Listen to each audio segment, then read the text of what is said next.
attempts, she did After 9 attempts, she did not just clear the CA final exam but emerged victorious with All India rank 1. Her journey is testament to power of persistence and belief that success is just around the corner, no matter how tough the road might seem. Please join me in welcoming CA Shaili Chaudhary ma'am. Now, I request Kedar Pandey sir to welcome CA Shaili Chaudhary ma'am with warm words. I'm audible? Okay, yeah. Yeah. Hi, Miss Shelly. This is CA Kedar Pandey. I'm the current Vikasa chairman. We are honored to have you for the enlightening session. Talking about failures, देखो बहुत बार as a speaker हम लोग भी जब बात करते हैं whenever we have a word with the students, एक इशू बहुत पेक्यूलियर उन लोगों के इसमें रहता है कि नॉर्मली क्या होता है 10th 12th तक इन लोगों ने फेलियर देखा हुआ नहीं रहता है and the moment they enter foundation ये हो जाता है कि फर्स्ट अटेम्प्ट ऐसे ही निकल जाता है. These all the students are वो 12th के कॉलेज मोड में रहते हैं एंड फेलियर अब क्या, और यहाँ पर ये लगने लग जाता है कि ये दुनिया ये महफिल अब मेरे काम की नहीं रही. तो I would like you to throw light on how to deal with that anxiety कि अब फेलियर फर्स्ट टाइम फेलियर मेरे जिंदगी में आया है मुझे. अभी तक तो मैं 10th कितनी भी पढ़ाई किया तो क्लियर हो गया, 12th भी क्लियर हो गया, लेकिन फाउंडेशन में वो कहीं एक एज जो रह जाता है वो किस तरह से डील किया जाए, ये बहुत इंपॉर्टेंट है स्टूडेंट्स लाइफ में. मेरा खुद का अगर बोलूं तो मैं इकोनॉमिक्स में 1 मार्क से फेल हो गया था, फाउंडेशन इकोनॉमिक्स. और नेक्स्ट अटेम्प्ट में it was 39, next attempt it was 40. तो कुछ चीजें ऐसी रहती है जो हम लोग नहीं कोप अप कर पाते. एंड एक और चीज बहुत ये रहती है, अभी इंटर के कुछ स्टूडेंट्स मुझे मिले, किसी का 2 मार्क्स से रह गया, किसी का 5 मार्क्स से रह गया है. सर इतना पढ़ाई करके भी हम लोग नहीं सक्सेस कर पा रहे, 2 अटेम्प्ट 3 अटेम्प्ट हो गए हैं. तो how to deal with that. I hope आप सेशन में ये सारी चीजें कवर करेंगे. आपकी जर्नी कैसी रही वो आप कवर करेंगे. And we, on behalf of Vikasa Chhatrapati Sambhajinagar, we welcome you on board. And without wasting much time, I'll hand over the session to MOC. Okay. Thank you, sir. Now I request to Shelly ma'am, please describe your journey and guide our students. Yeah, okay. First of all, thank you very much for like inviting me for this session, especially like how to handle failure. This is very crucial topic which failure is something which we do not want to face actually. We generally run from that failure. So let me start with sharing a little bit about my journey, then we will discuss about the failure and how we can change our setbacks into our comebacks. What is our topic today? How to handle failure and change our setbacks into comebacks. So basically, yes, I feel very proud when I say that like I have secured All India rank 1 in my CA final examination, and everyone sees that success only, but generally people don't see how what was the challenges they have faced. It's not about me only; it's about every successful person, right? We do not see the challenges or what their struggle was behind that. We see that like oh वो successful हो गया है but हम पता नहीं क्यों नहीं हो रहे हैं, उसने ऐसा क्या special कर दिया, right? So for me also it was not very easy to achieve this thing, right? So in fact I took 7 years to achieve this goal, like this success, right? So during that, but for me each failure, when I look back, when I see my result that I got failed, whether it is through 1 mark 2 mark, whatever it is, the fail is fail, right? We are not if this is the boundary, if we are not this side, we are fail, right? So that is so it's not easy for anyone in the life. Everyone feel demotivated, and that is I think very very normal phenomena of our life. So like if you are not getting something for which you are trying to get. So that this is very normal feeling, that you will feel demotivated, you will feel frustrated. So it's not a problem basically. So I also feel that demotivation is there, that like I don't know whether I will be doing this or not. Should I change? Should I start something else? Usko chhod दूं, दूसरा करूं? Like, these were the questions, and these are the very normal thoughts which comes into the mind, negativity and all, right? But the important is thing, it's not a problem to get fail. Problem starts from where, when we stuck in that failure, right? We take that failure to our heart. We are just stuck in that, like यार अब मैं fail हो गया हूँ, अब पता नहीं मेरा क्या होगा, right? वो pass हो गया, हम we start comparing ourselves to other person, right? But what I have learned through my this journey, entire journey, is to not compare yourself to other. So basically, uh, think I will compete myself. I will make myself a better version. I will not compete the world. We cannot compete in the world. Like उतना अगर उस competition में जाओगे, so you will definitely feel the pressure. You will definitely feel the frustration, right? So always compete with yourself first. Try to make your better version. So then you can maybe like, this is few things which I have learned from my journey, my failures, and this will. So basically, what works out for me in during that failure is I reassess my study methods, because I came from a background where no one is like in, even if my relatives, दूर के relatives में भी कोई like CA field में नहीं था. So it was I'm the first one in my family and in relatives also who chose this thing. So obviously it will be a difficult thing, and that too in that time it was social media and like YouTube classes. Now we have so many like mentors who is guiding us through this. Like we are having this session, right? That time it was not the social media and the like YouTube. These kind of meetings were not there. These kind of webinars and these are not there. So for me it was like कि पूरा खुद को ही मैंने अपनी journey से सीखा is what कि अपना सेल्फ एनालिसिस करो. No one can tell you better than you कि कहाँ आप गलती कर रहे हो. अभी लाइक मैं किसी से भी पूछूं कि, या आप मुझसे पूछोगे कि मेरे को क्या चेंज करना चाहिए, तो what I can tell you, जितना आप मेरे को अपनी स्टोरी बताओगे उतना ही मैं आपको बता सकती हूँ, राइट? बट मुझसे बेटर कोई नहीं जानता होगा कि मैं कहाँ गलती कर रही हूँ. Sometimes we don't share 100% to anyone, right? कितना भी मेंटर हो, कितना भी हमारा कोई अच्छा दोस्त हो, हम उसके साथ अपनी 100% चीजें नहीं शेयर करेंगे कि हम क्या गलती कर रहे हैं. उसको हम थोड़ा सा बताएंगे कि यार पता है मैंने ऐसे पढ़ा, मेरा ये हुआ, तो वो हमको उस बेसिस पे हमको थोड़ा गाइडेंस दे देगा, right?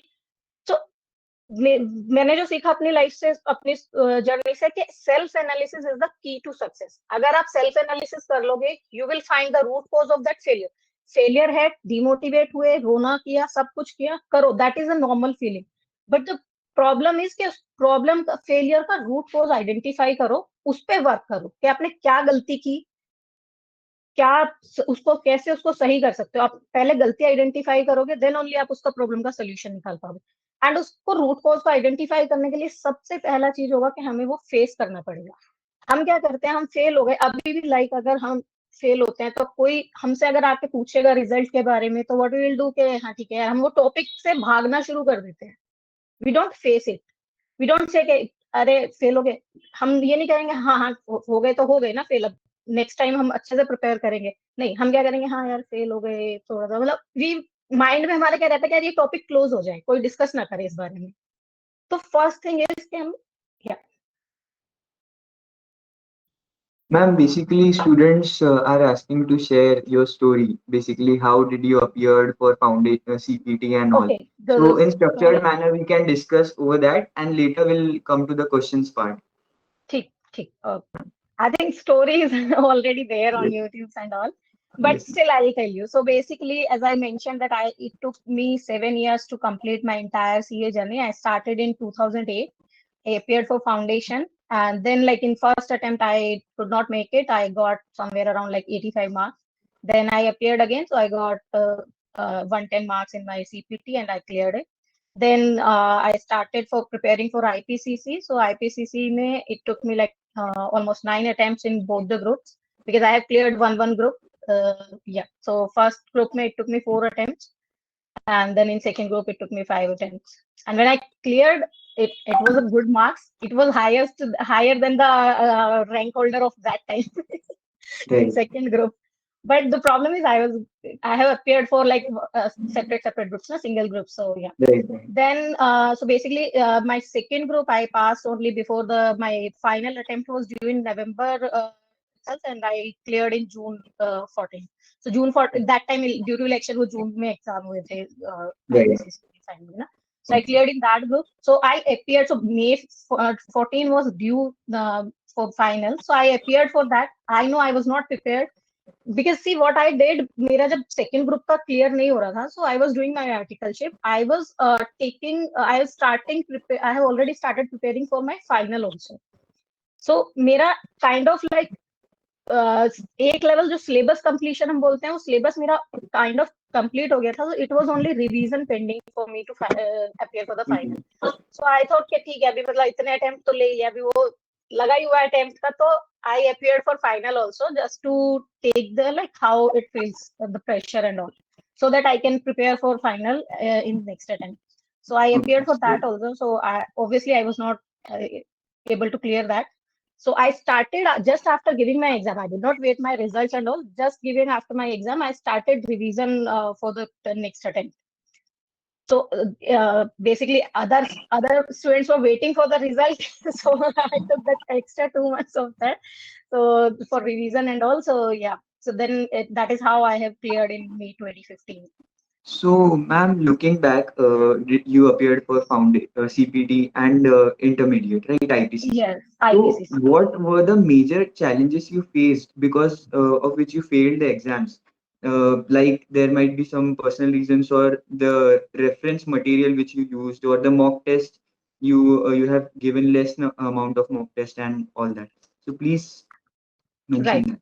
So basically, in IPCC, if I'll talk about like when I attempt when it was my first attempt. So by that time, I just finished my coachings and all. Right. But revision का time नहीं मिला था उतना, तो मेरा like accounts and law में kind of 48 kind marks आ गए थे, बट वो एग्जेम्पशन वाला सीन नहीं बन पाया था. लाइक 40-50 के रेंज में 2 सब्जेक्ट्स में आ गए थे, बट 2 सब्जेक्ट्स में मेरे कम रह गए थे 38-39 टाइम्स, तो क्लियर भी नहीं हुआ था.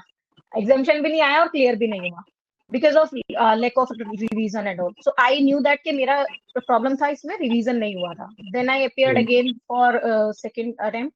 So in that, I think I got again वो exemption and वो अटक गया, and एक सब्जेक्ट में शायद मेरा कुछ कम मार्क्स रह गए थे. थर्ड टाइम पे मेरा फर्स्ट ग्रुप में मेरा exempt हो गया था accounts and correct, and then fourth attempt में I cleared my all the subjects.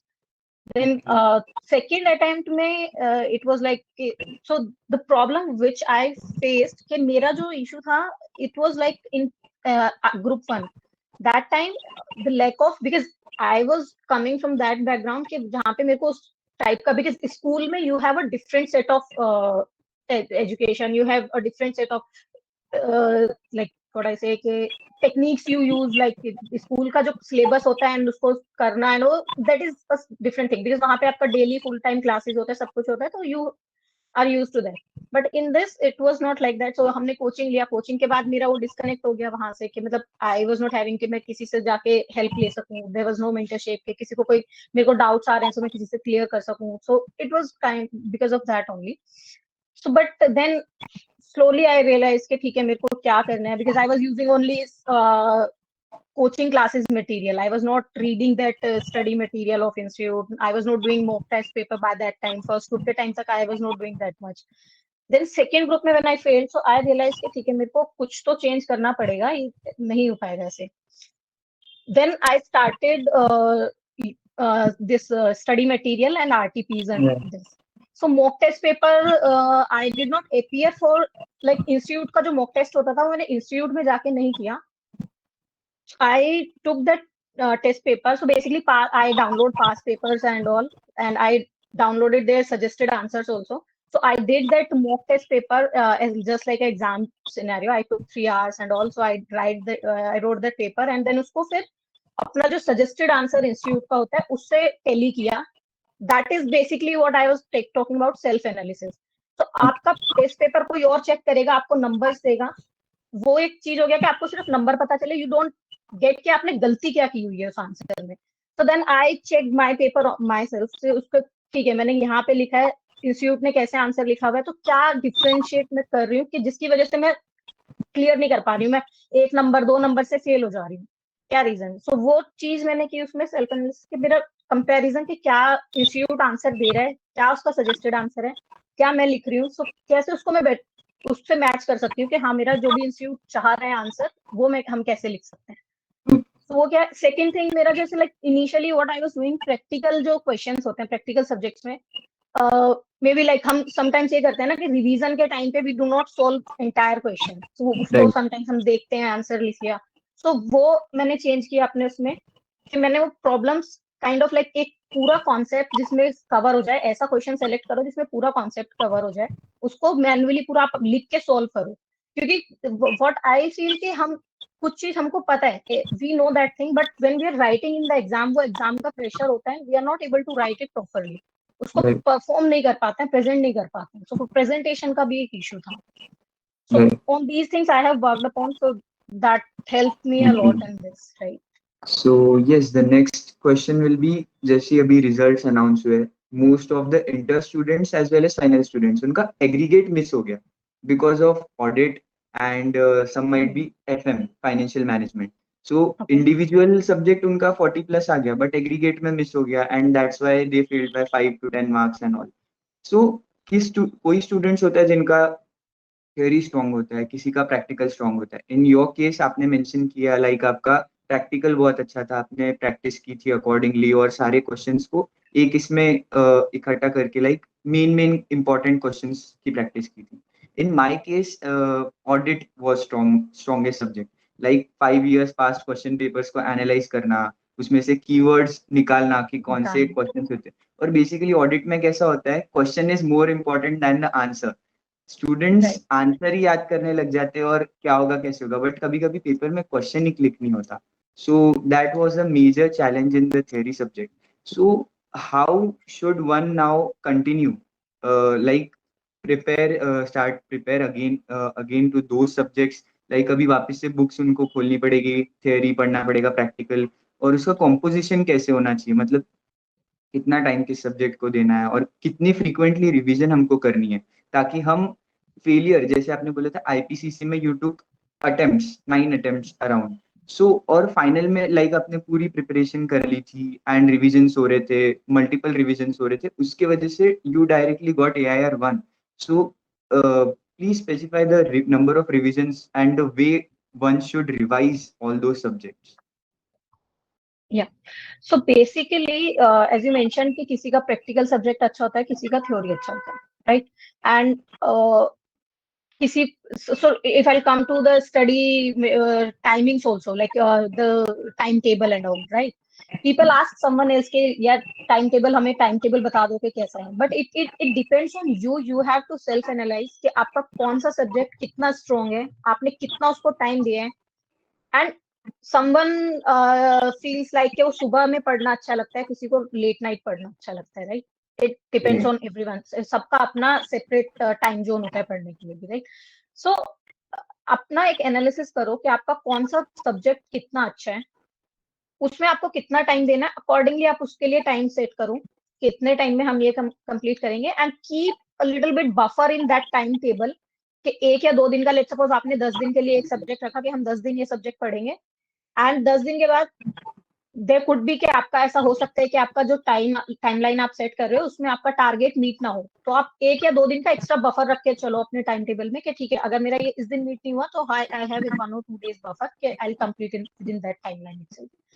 So practical subjects के लिए भी एंड थ्योरेटिकल के लिए भी it is I feel same thing कि आप पास पेपर्स को करो, उनसे कीवर्ड्स निकालो, like for theoretical subject, practical subjects के लिए कॉन्सेप्ट निकालो कि किस कॉन्सेप्ट पे क्वेश्चंस रिपीट हो रहे हैं और एग्जैक्टली क्या चीज वो उसमें पूछ रहे हैं, and how they are presenting, वो सोल्यूशन से मैच करो कि सोल्यूशन में वो कैसे उसको स्टेप बाय स्टेप कैसे उसको मेंशन कर रहे हैं।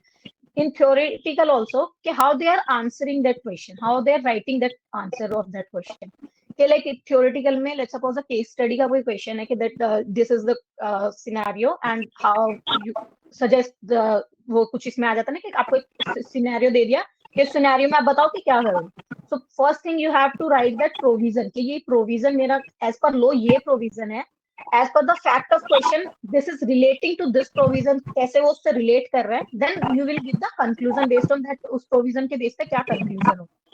So if you write, so you know that provision क्या है, आपका फैक्ट क्वेश्चन का फैक्ट क्या है, आपका कंक्लूजन क्या है, तो वो क्लियर आंसर आपका लिखा गया है वहां पे थ्योरेटिकल में भी। Instead of writing see sometimes what we do, like अगर हम 10th-12th तक की बात करें, हमारा theoretical subject was different right, वहां पे वो हिस्ट्री होता था काइंड ऑफ वैसा, तो वो हमको पूरा स्टोरी वाइज लिखना होता था। But in this in CA like most of the our theoretical subject is on law based, वो पूरा लॉ ले लो, ऑडिट ले लो, टेक्स्ट में अगर कुछ आ गया, कोई केस स्टडी आया तो वो भी मतलब आपका उस पे लॉ के बेस पे होगा कि क्या लोग बोल रहे हैं, क्या आपका प्रोविजन कहता है, क्या आपका क्वेश्चन का फैक्ट कह रहा है, क्वेश्चन में क्या पूछा, तो वैसे लाइक अपने आंसर सेट, तो उस वो कब होगा, हम क्या करते हैं, हम सिर्फ देख लेते हैं उसको कि अच्छा ऐसा लिखा हुआ है, ठीक, we don't practice for that. So आप अगर, आई एम नॉट आस्किंग कि पूरा आंसर मतलब हर क्वेश्चन का आंसर लिखो, बट एटलीस्ट एक या दो आंसर आप लिख के प्रैक्टिस करो, so that will help you कि हाँ ठीक है इतना टाइम मेरे को लग रहा है इसको, and that will be a habit. एक होता है ना कि हम जो काम डेली बेसिस पे कर रहे होते हैं या जो रूटीन में हम काम कर रहे होते हैं वो हमको बहुत इजी लगता है, जो सडनली कुछ हम करने लगते हैं even if we know that work, but वो हमें करने में टाइम एक्स्ट्रा लगेगा राइट। अगर हमने वो आंसर राइटिंग का प्रैक्टिस किया हुआ है तो हम एग्जाम सेंटर पे जाके भी उसको उतने टाइम में लिख पाएंगे। But if you are not practising, हम सिर्फ रीड कर रहे हैं उसको, पढ़ रहे हैं, तो वहां पे जब हम लिखेंगे वी डोंट नो कि हमारा कितना टाइम में हम उसको लिख पाएंगे, वहां पे हमारा वो टाइम का गैप आ जाता है। Sometimes we know the answer but हम उसको टाइम की वजह से हमारा टाइम खत्म हो जाता है एग्जाम का, हम पूरा नहीं लिख पाते हैं, या फिर due to pressure, exam pressure होता है, हम उसको ढंग से नहीं लिख पाते हैं, हम मतलब कंफ्यूज हो जाते हैं कि ठीक है क्या लिखें। बट अगर आपने वो लिख के प्रैक्टिस किया होगा तो that will definitely help you in right complete your exam in time also.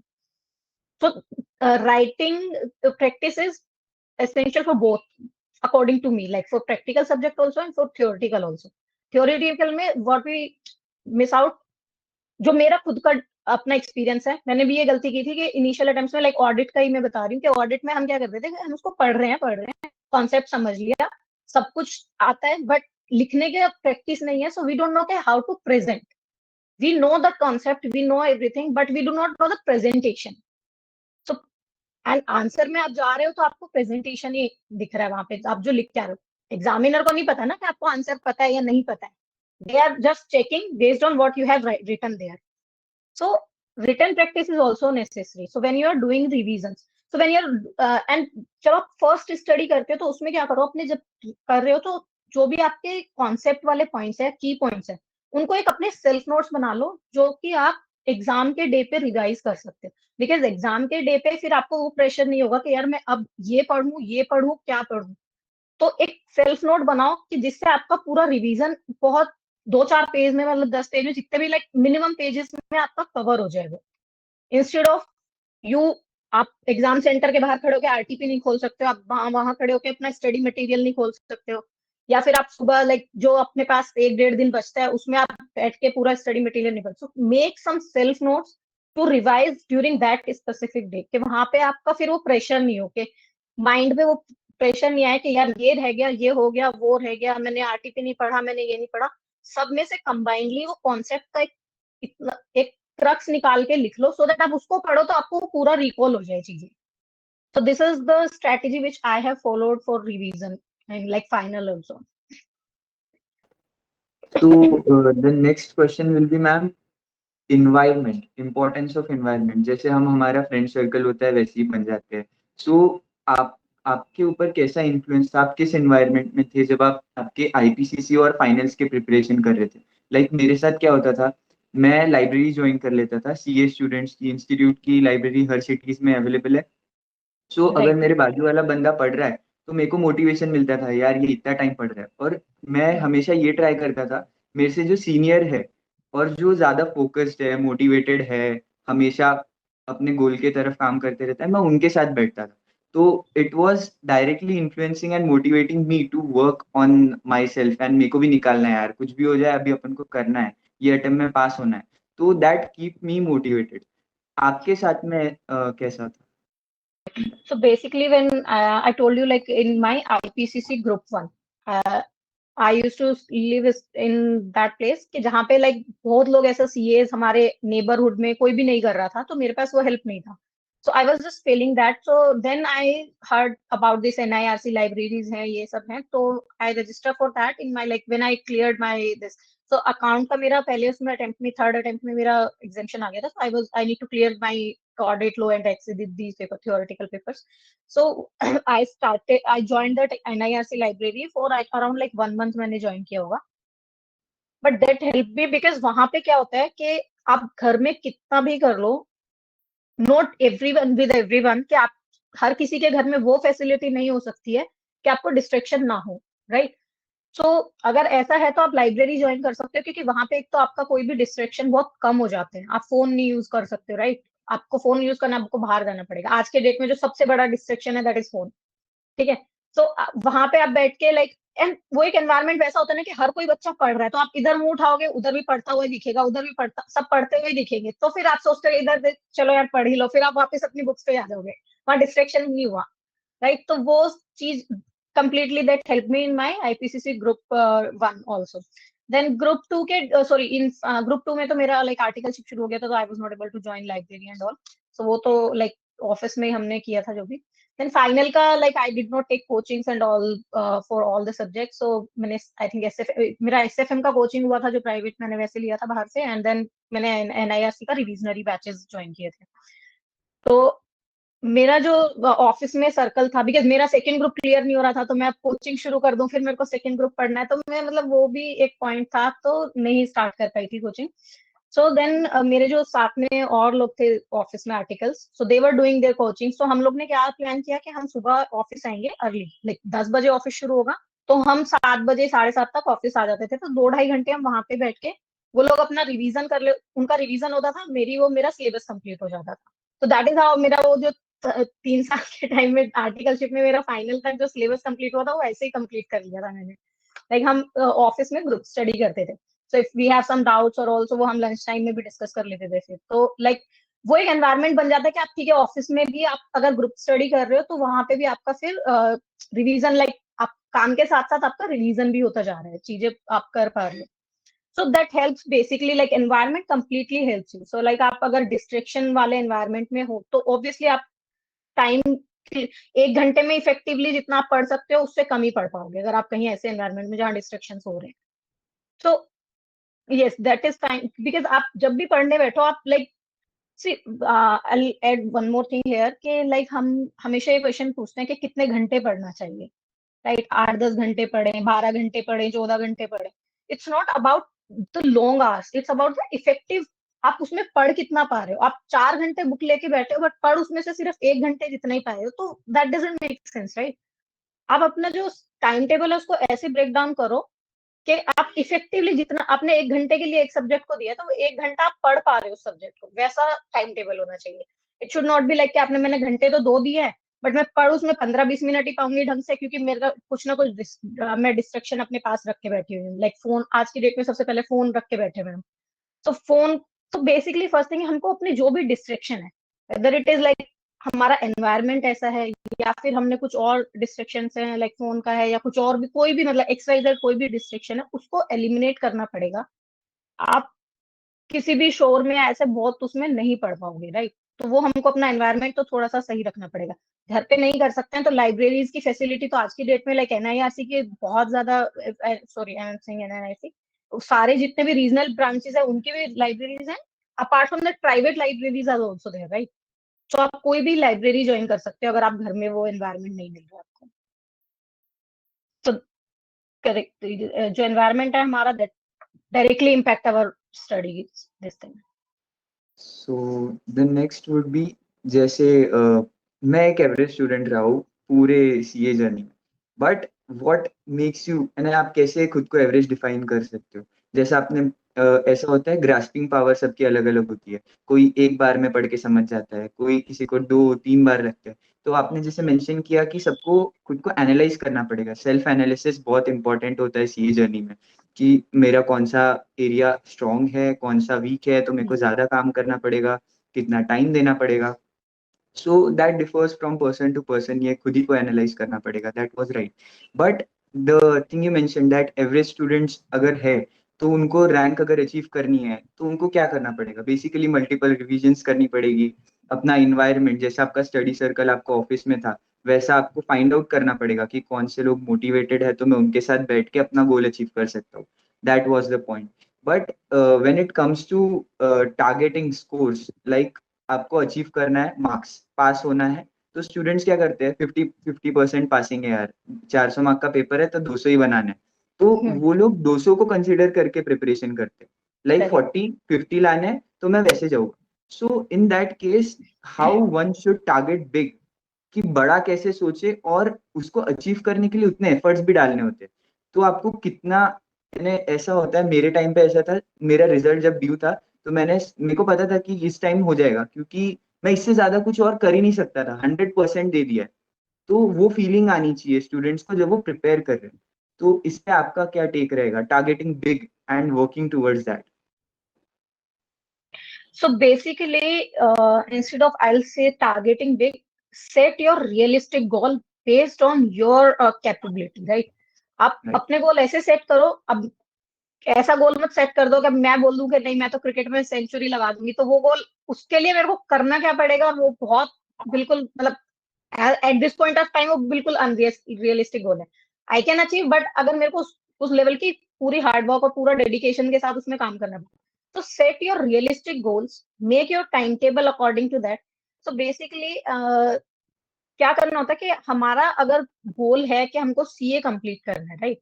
सो उस गोल को ब्रेक डाउन करो कि उस गोल तक पहुंचने के लिए स्टेप्स हम स्टेप बाय स्टेप कैसे. अब लाइक हमको स्टेयर्स चढ़ने हैं, हम सीधा यहाँ से वहां नहीं पहुंच सकते, तो हमको वो एक एक स्टेयर्स कैसे पास आउट करने हैं, उसको ब्रेक डाउन करो. अपने गोल को ब्रेक डाउन करने के बाद उसको फिर लाइक टाइम के अकॉर्डिंग सेट करो कि इतने टाइम में मैं ये अचीव करूंगा, इतने टाइम में ये अचीव करूंगा. डायरेक्टली उसको अचीव करने की जगह पहले सोचो कि उसको अचीव करने के लिए मेरे को क्या क्या चीजें अचीव करनी है. कि अगर मेरे को 8 सब्जेक्ट पास करने हैं तो 8 सब्जेक्ट में मेरे को 8 सब्जेक्ट के लिए इक्वली इंपॉर्टेंस देनी है. समटाइम्स व्हाट वी डू कि मेरा जो सब्जेक्ट अच्छा है मैं उसमें एक वेरी नेचुरल कॉन्सेप्ट है, हम जो चीज हमें अच्छी लगेगी हम उसको ज्यादा प्रेफरेंस देते हैं, राइट? उसमें ज्यादा करेंगे. जो नहीं अच्छा लगता उसको तो ये है कि यार पास होने के लिए पढ़ना है बस, वैसा फील आता है. तो that is one problem which you are mentioning कि हम मेरे साथ भी जो हुआ है कि हम क्या होता है कि हम उस सब्जेक्ट में ही रह जाते हैं, और वो सब्जेक्ट हमको 1-2 नंबर से जो लटकता है वो हमें फिर पूरा जो हमने अच्छे से किया ना उसको भी खत्म कर देता है.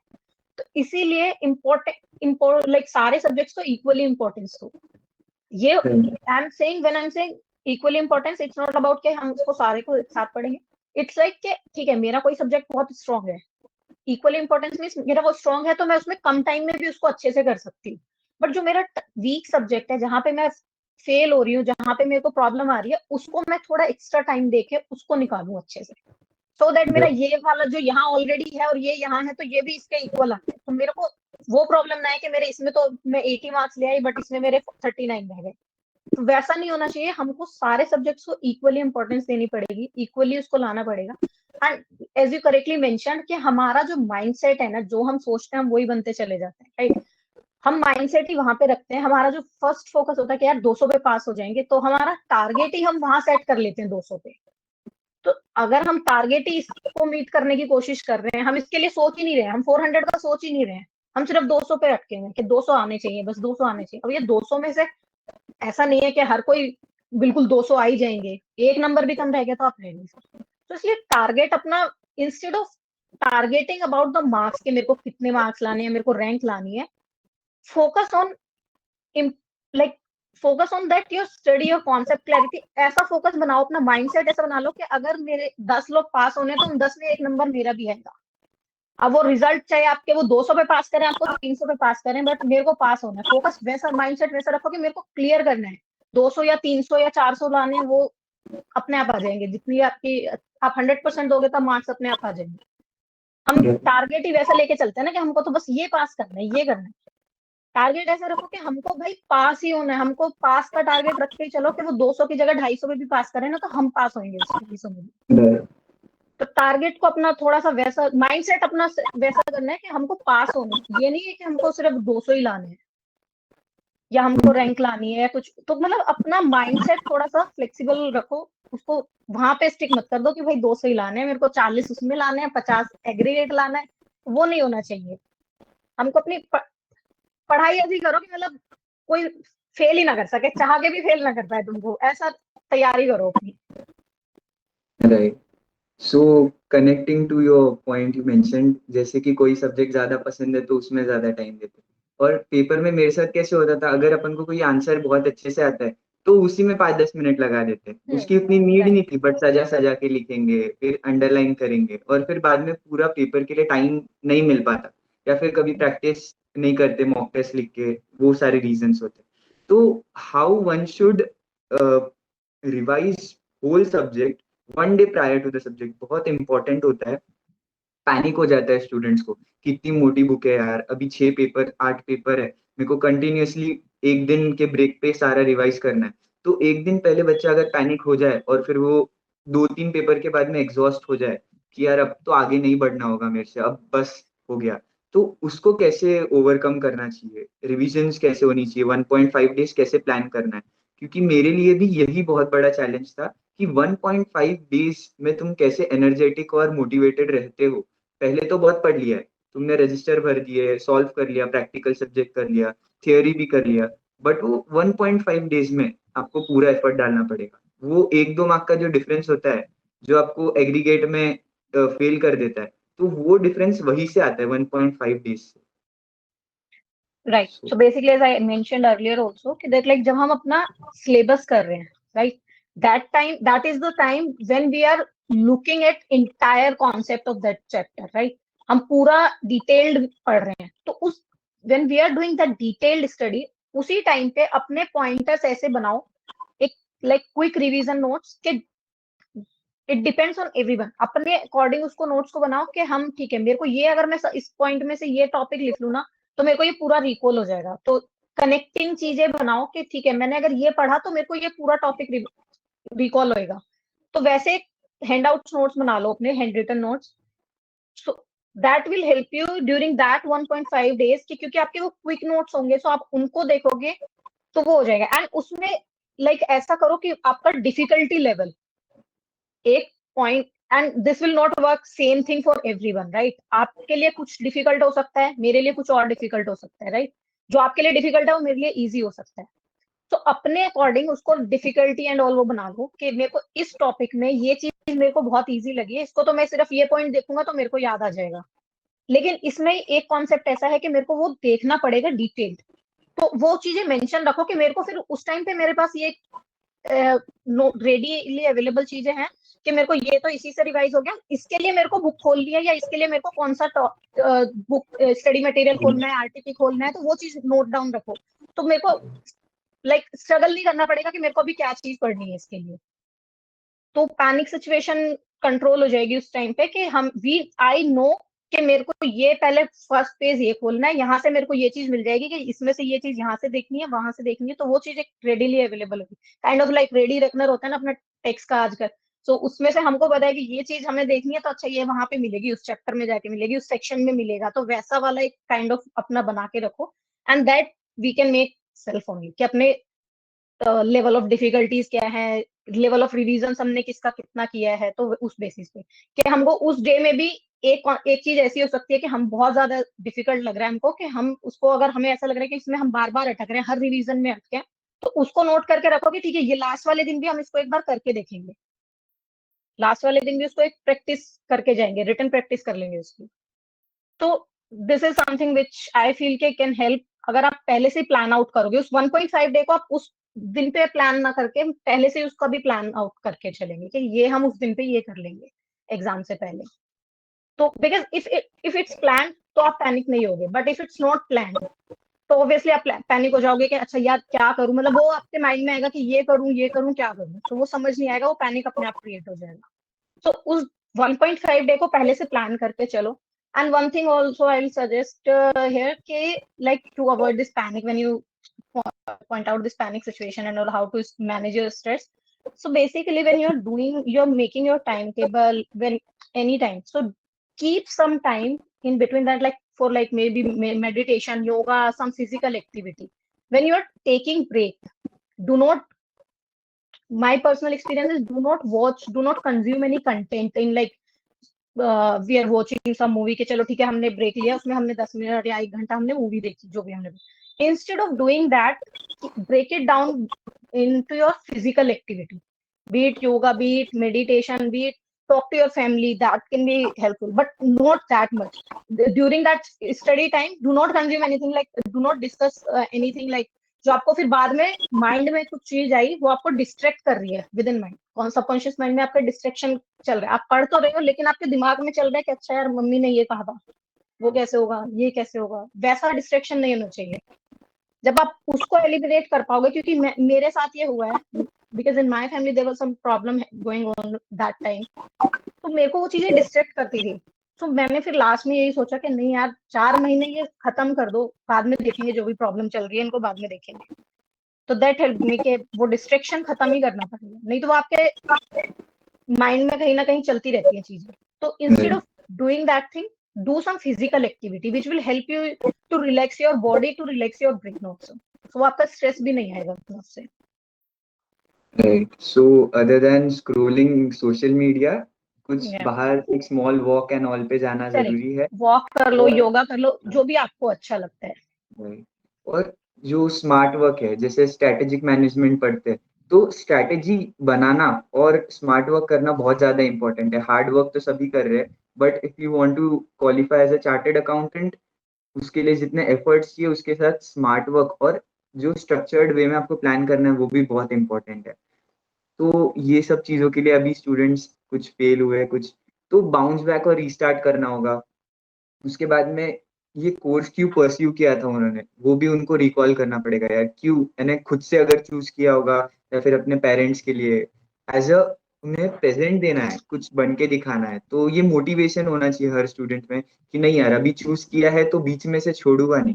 बिकॉज क्या होता है जनरली मैंने मेरे साथ ये नोटिस किया था एक पॉइंट सबके लाइफ में आता है जब यू फील दैट नहीं हो रहा यार अभी छोड़ देते हैं. छोड़ दो एक बार फेल हुआ 2 बार फेल हुआ 3 बार फेल हुआ आपके केस में आपने मल्टीपल फेलियर्स और देखे तो एक पॉइंट के बाद होता है यार अब ये नहीं करना कुछ और करते हैं यहाँ पे मन नहीं लग रहा है फिर अब ये मेरे से नहीं होगा. तो मैं ये सोचता था कि अगर मैंने ये छोड़ दिया तो मैं इसकी क्या गारंटी दूसरी चीज में सक्सेसफुल हो जाऊंगा. तो that keep me motivated to continue in this. और एक लेवल के बाद में जैसे आपने स्टेयर्स बोला एक सीढ़ी है सेकंड स्टेयर है आपको चढ़ते जाना तो वो स्ट्रेटेजी मैंने फॉलो की और उसके वजह से I am a CA finalist. So आपके केस में भी यही प्रोसेस हुई होगी तो अभी स्टूडेंट्स को वापस स्टार्ट फ्रेश करने के लिए आप क्या बोलोगे 2 शब्द. सो बेसिकली हम मेरा जो साइड से मोटिवेशन या जो भी कुछ एडवाइस सजेशन जो भी कुछ कह लो तो हम क्या होता है कि फेलियर को बहुत अपने हार्ट पे ले लेते हैं उससे भागना शुरू कर देते हैं कि हम उसको एक्सेप्ट नहीं करते हैं. तो व्हाट आई फील कि हमें सबसे पहले फेलियर जो है उसको एक्सेप्ट करना सीखना पड़ेगा कि ठीक है हम फेल हो गए हैं बट उसको यार आपको रोना आ रहा है आपको बुरा लग रहा है दैट्स अ बिल्कुल नॉर्मल फीलिंग होती है. आप उसको अभी 2 दिन हो गए 4 दिन हो गए जितना जो दुख दर्द मनाना है मनाओ बट उसमें अटक के मत रह जाओ कि आप उसी में अटक के रह गए. आप उस चीज से बाहर निकलो एक फ्रेश स्टार्ट करो एक न्यू बिगनिंग करो. आपको अगर ऐसा लग रहा है बुक्स खोलते कि ठीक है यार ये तो वही बुक्स है तो आप कुछ चीजें चेंज कर लो उसमें कि हाँ आपको जिससे कि वो चीज फील ना हो कि हम फेल हुए हैं उसका रूट कोज अपना बनाओ कि फेल हुए तो क्यों हुए राइट. टिल द टाइम आपको प्रॉब्लम नहीं समझ आएगी कि क्यों फेल हुए हो तो आप उसका सोल्यूशन भी नहीं ढूंढ पाओगे. तो आप अपना माइंड को बिल्कुल नॉर्मल करो कि ठीक है फेल. अब एक मैं यहाँ पे छोटा सा एग्जांपल दूंगी फेल का ही. जैसे आपने स्टार्टिंग में केदार सर ने कहा था कि स्कूल 10-12 तक हम क्या होता है हमें कॉन्सेप्ट ही नहीं पता होता यार फेल का भी कोई कॉन्सेप्ट होता है राइट. कोई हमें कहता है 10-12 तक के आप फेल हो जाओगे नहीं कहता बट जैसे हम इसमें आते हैं सीए में स्पेशली सीए फील्ड में राइट इंजीनियरिंग में कोई कहता है किसी को कि फेल हो जाएगा हो गए उनको कोई फर्क ही नहीं पड़ता राइट. बट सीए का एक वो बना दिया मतलब लाइक आपको जिस दिन से आप एंट्री करोगे ना, जिस दिन से आप किसी को बोलोगे भी ना कि यार मैं सीए करने का सोच रहा हूँ, तो आपको ये बता दिया जाएगा यार उसमें तो फेल हो जाते हैं, फेल हो जाते हैं। तो हमारा माइंड में वो कहीं घुस गया है कि यार फेल हो जाते हैं इसमें। तो 12th तक हमें किसी ने नहीं कहा था कि इसमें फेल हो जाते हैं, तो हमें मतलब हम नहीं भी पढ़े होते थे तो तब भी पास होते थे, राइट। बट यहाँ पे हमें बता दिया गया है कि हम फेल हो जाते हैं इसमें, तो वो हमारे दिमाग में सेट हो चुका है कि यार इसमें तो हम फेल हो ही जाते हैं। तो हम कितना भी पढ़ ले, हमें एक वो बता दिया यार इसमें तो ना कितना भी पढ़ लो फेल तो हो ही जाते हैं, इसमें तो कोई भी फेल हो जाता है। तो एक हमारा माइंडसेट में कहीं पे कहीं ना वो चल रहा है माइंड में कि हाँ हम यार इसमें तो फेल होते हैं लोग, हम कैसे पास हो सकते हैं, हम ही कैसे पास हो सकते हैं। हम एक्सक्यूज ढूंढने शुरू कर देते हैं, हम फेल हुए, हम उसको एक्सेप्ट नहीं करेंगे हमारी गलती है। हम क्या करेंगे, एक्सक्यूज, यार मेरे साथ ना ऐसा हो गया इसलिए मैं फेल हो गया, मेरे साथ ना मैं पढ़ नहीं पाया। रीजंस अपनी गलती नहीं मानेंगे कि हमारी गलती कहीं ना कहीं, ऑब्वियसली हमारी ही गलती रही है उसमें ना, तभी हम फेल हुए हैं। बट हम उसके लिए एक्सक्यूज ढूंढते हैं, दूसरों पे ब्लेम्स डालेंगे, यार उसकी वजह से मैं ऐसा हो गया, ये सिचुएशन हो गई थी तो मैं ऐसा फेल हो गया। तो वहां हम फंसते हैं कि हम उस लूप में इसीलिए फंसते हैं कि हम चीज को एक्सेप्ट करके उसको सॉल्व करने का नहीं सोच रहे हैं, उसको ब्लेम करके किसी दूसरे पे डालने का सोच रहे हैं कि हम किसी रीजन से फेल हुए, किसी और की वजह से फेल हुए। ठीक है, अब एक एग्जाम्पल देते हैं हम फेलियर का। हम डे 1 से हम फेलियर फेस कर रहे हैं। जब हम अपना फर्स्ट स्टेप लेते हैं, हम चलना शुरू करते हैं, क्या हमको बताया जाता है कि हम फेल हो गए? यार हम पहला कदम उठाते हैं, हम गिरते हैं उसमें। बट हमें पता है उस टाइम पे एक बच्चे को ये ध्यान नहीं होता कि कोई क्या कहेगा, कोई क्या कह रहा है, या हंस रहा है मेरे पे या रो रहा है, का कुछ नहीं पता। उसको पता है मैं गिर गया, मैं फिर से उठूंगा, फिर चलूंगा, राइट। फेलियर तो हमने वहीं से फेल तो हम वहीं से हो रहे हैं, राइट, फ्रॉम द डे 1 हम वहां से फेल होना शुरू हुए हैं। बट वहां पे हमारे अंदर वो माइंडसेट था कि हम इसमें उठेंगे, हम गिरेंगे फिर उठेंगे, गिरेंगे फिर उठेंगे, बट एक दिन मैं चलूंगा, राइट। वो एक होता है हमारे अंदर कि हम चलेंगे एक दिन। तो वही चीज अगर हम यहाँ पे अप्लाई कर लें कि हम फेल हुए हैं, तो हम उस चीज को फिर से उठ के फिर से अप्लाई करके उसको रिजॉल्व कर सकते हैं। तो अपना माइंडसेट हमको वैसा बनाना पड़ेगा कि हम गिरे हैं। फेलियर देखो यार, ये it's not opposite of success के सक्सेस एक फेलियर, उसका अपोजिट नहीं है, it's a part of life. तो if we are taking it as a part of life, तो हम उसको सॉल्व करके जा सकते हैं, निकाल सकते हैं।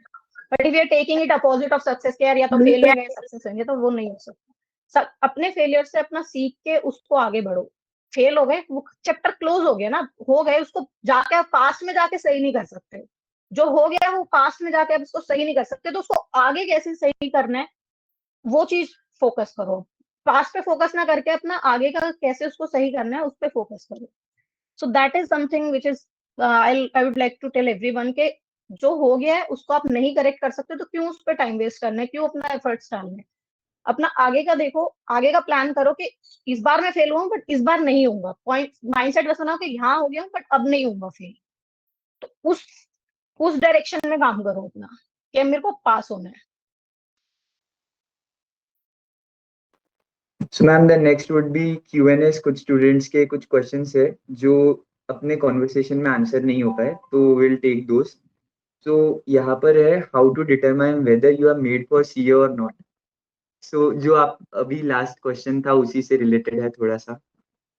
या सो बेसिकली यार ये तो देखो आपको खुद ही सोचना है कि आपका इंटरेस्ट है उसमें या नहीं। पहली चीज तो आप ये देखो कि आपको वो करना भी है या नहीं, राइट। सबसे पहली चीज जो लाइक फेल का अगर रीजन है, तो पहला थॉट यही होना चाहिए कि मेरे को ये करना भी है, या फिर मैं सिर्फ जस्ट बिकॉज मैंने कॉमर्स ले लिया और कॉमर्स में आने के बाद हर कोई सीए कर रहा है, मैं सिर्फ इसलिए सीए में एंटर हो गया हूँ।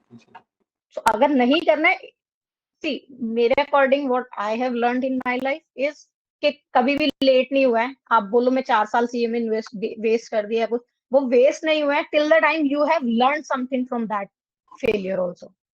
फेलियर इज अ, आप सब बोलते हैं ना like failure is a best teacher, वो सबसे बेस्ट चीज आपको सिखा के जाता है।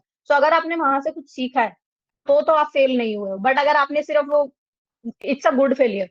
बट अगर आपने कुछ सीखा ही नहीं है उस चीज से, तो then it's a bad failure. तो आपको वो 4 साल, देन इन दैट केस आपके वो 4 साल 2 साल जो भी आपने उसमें लगाए हैं वो वेस्ट हुए हैं। बट अगर आपने उस फेलियर से भी सीखा है, लर्निंग, यार आप एग्जाम में तो परफॉर्म नहीं कर पाए हो ना, बट आपने पढ़ाई तो की है ना। वो ऐसा तो नहीं है कि आपने पढ़ाई नहीं की, राइट। अगर तो पढ़ाई नहीं की फिर तो मतलब डेफिनेटली आपको फेल ही होना है, फिर तो कोई वो है ही नहीं, उसका लॉजिक ही नहीं है। But if you have performed way, आपने पढ़ाई पूरी की है, कॉन्सेप्ट आते हैं आपको, हर चीज आते हैं, तो वो तो आपके पास है ना, वो कोई आपसे थोड़ी छीन रहा है।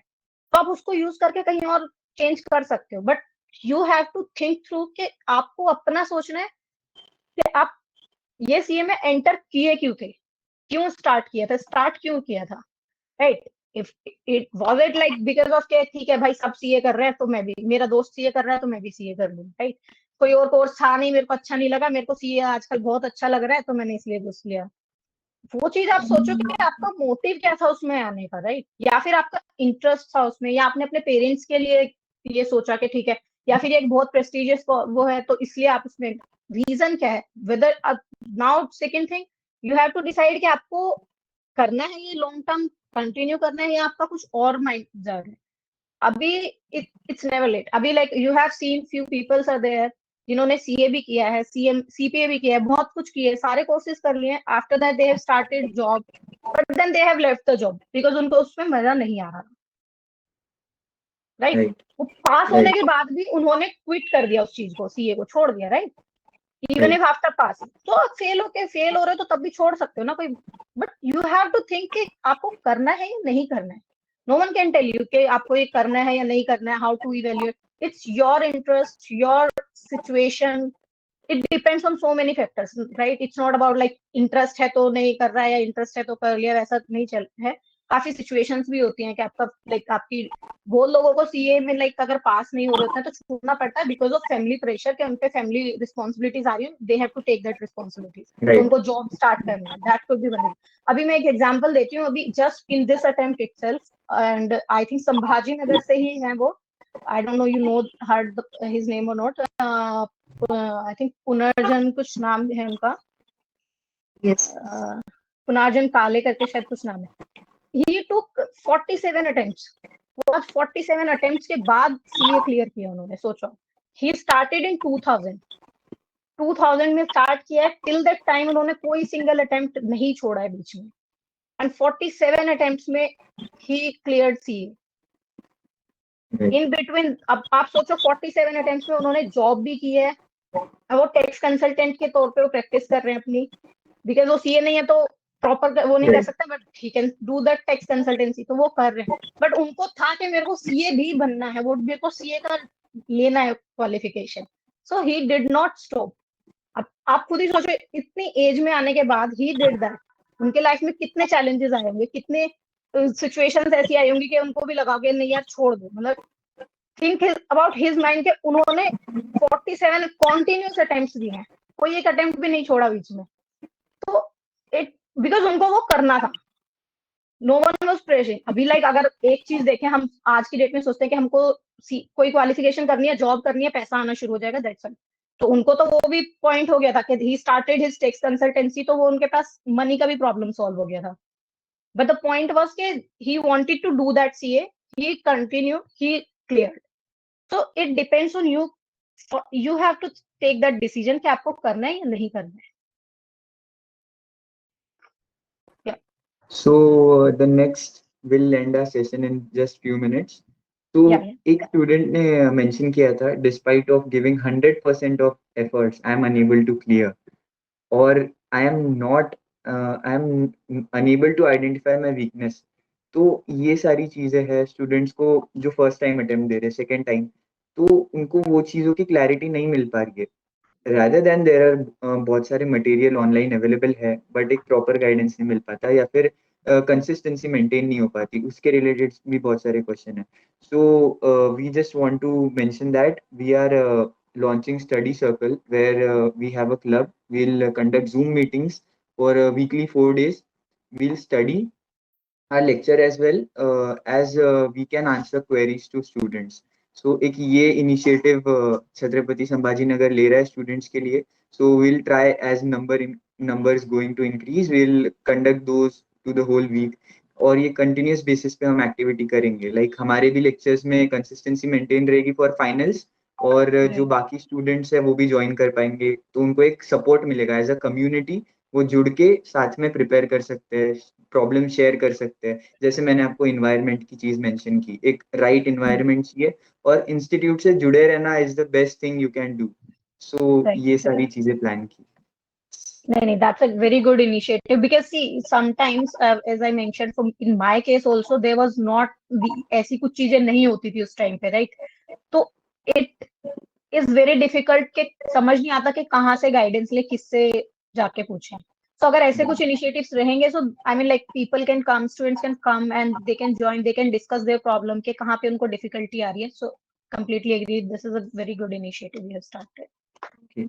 And the next thing is ma'am अभी दो चीज और ले रहे हैं हम इनिशिएटिव में. एक ग्रेवियंस सेल होता है, बहुत सारे स्टूडेंट्स को प्रॉब्लम्स आती है, so we are tackling that as well.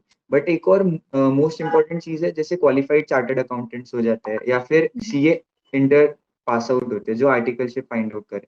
सो उसके रिलेटेड आप क्या मेंशन करोगे कि उनको स्किल वाइज या फिर उन्हें किस एरिया पे काम करना चाहिए जिससे वो आसानी से जॉब मार्केट में या फिर इंडस्ट्रीज में जॉब ले पाए? तो कुछ पॉइंट्स उस पे. Yeah. So basically, like during our articleship, it depends your articleship के कहाँ से हो रही है, कि ऐसे clients हैं. Like if you have a good articleship exposure, right? So वहाँ पे आपको industry specific आप जा रहे हो, वहाँ पे बात कर रहे हो. So problem what I faced is basically first thing is your communication, how to manage stakeholders. So industry में जब आप expose होते हो, वहाँ का environment is totally different.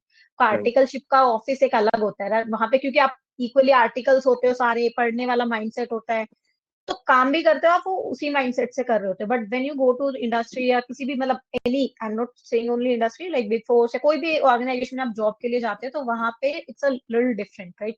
सो आपको प्रॉपरली वो सब काम करने होते हैं, राइट? क्योंकि आर्टिकलशिप तक आपको फिर भी एक ये रहता है कि यार ठीक है, मतलब अगर कुछ गलती इधर उधर हो जाएगी ना तो चलो सीए संभाल लेगा अपना, राइट? और एक ये होता है कि हमारे फ्रेंड्स हम बन जाते हैं, राइट? आर्टिकलशिप में तो मेरे को नहीं आ रहा, मैं दूसरे से थोड़ी हेल्प ले सकता हूँ, एक वो एनवायरमेंट वैसा रहता है, right?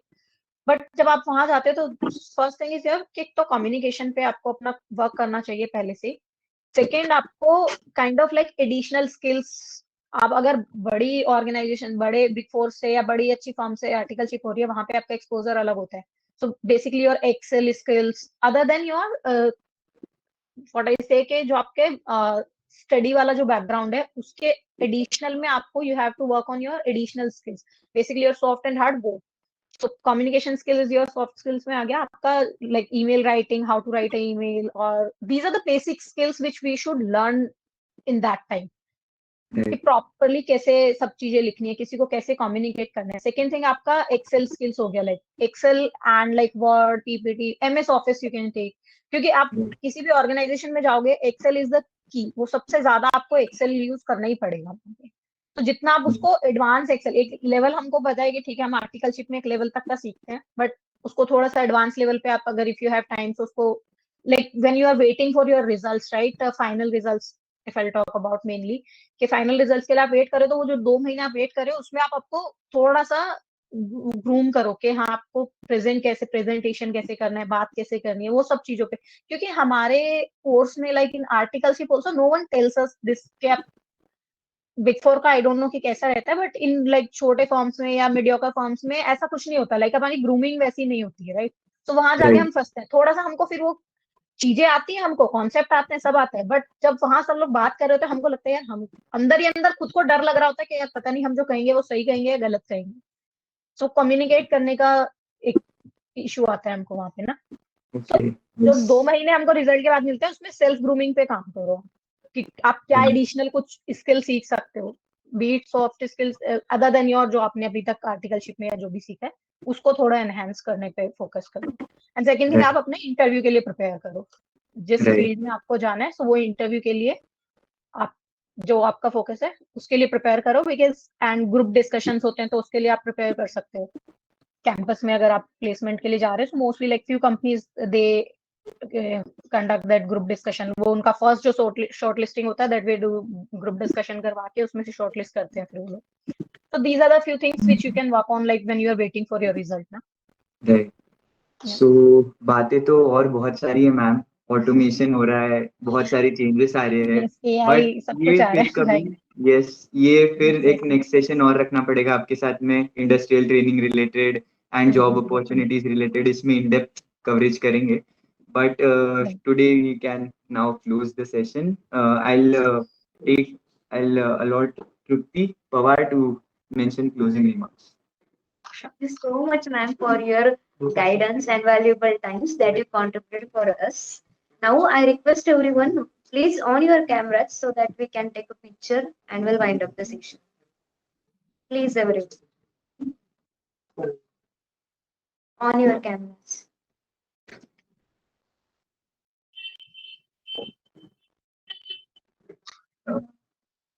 So I'll request everyone to please on the camera so we can just click a screenshot of the students who are attending the session.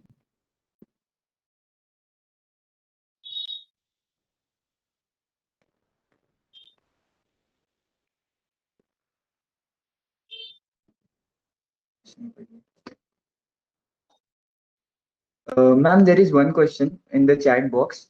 We must answer that. So basically, a person has asked, rankers क्या different करते हैं to achieve the rank? So अगर आप bullet points में उसको mention कर देंगे तो it will be very great. Yes, basically different नहीं होता है. It's your mindset different.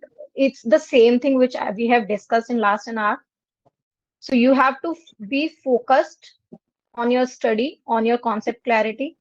You have to work on your presentation when you are writing the answer, how you're presenting there, right?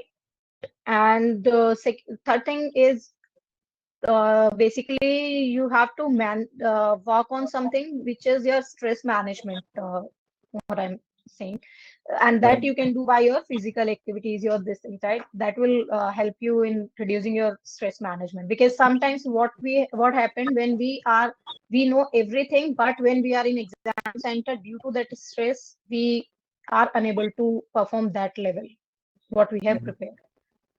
So basically, these are the be focused. For key success to this thing like rank and all is be focused what you are doing. Right. In between, do not think that वो अपने mind को इधर उधर मत भागने दो कि हो पाएगा नहीं हो पाएगा. ये चीजें तो बिल्कुल आनी ही नहीं चाहिए माइंड में. होगा बिल्कुल मेरे से ही होगा. ये फोकस रखो. वही कॉन्फिडेंस चाहिए. मैं ही करूंगा और मुझसे ही हो सकता है. Mention one story here, a little bit story. I'll take few seconds only. Yes, ma'am. Yes, ma'am. The Sachin Tendulkar story when he played his like first test match. That time वो उसका नाक पे ball लगा. It was bleeding. But that time everyone was seeing कि वो नहीं खेलेगा. Then only he said कि मैं खेलूंगा. And in that particular test match, he secured made that first half century, right? So keep that in your thing that मैं ही पास होऊंगा. कोई और हो या नहीं हो, मैं पास. ये मत सोचो कि वो पास हो गया, वो पास हो गया. सोचो कि मैं ही पास होऊंगा इस बार. So go with that mindset and prepare with that mindset. So, yes, thank you, ma'am. Thanks a lot for the session. अगर जितने भी students यहाँ पे present है, एडिशन होता है और next attempt में वो pass होते हैं, तो this session is successful, right? Yeah, definitely. Yes. Thank you, ma'am. Thanks a lot for the session. Thank you so much. All the best for the future and Yeah, all the best everyone. yes. Thank you, ma'am. Thanks. Bye. Bye. Bye.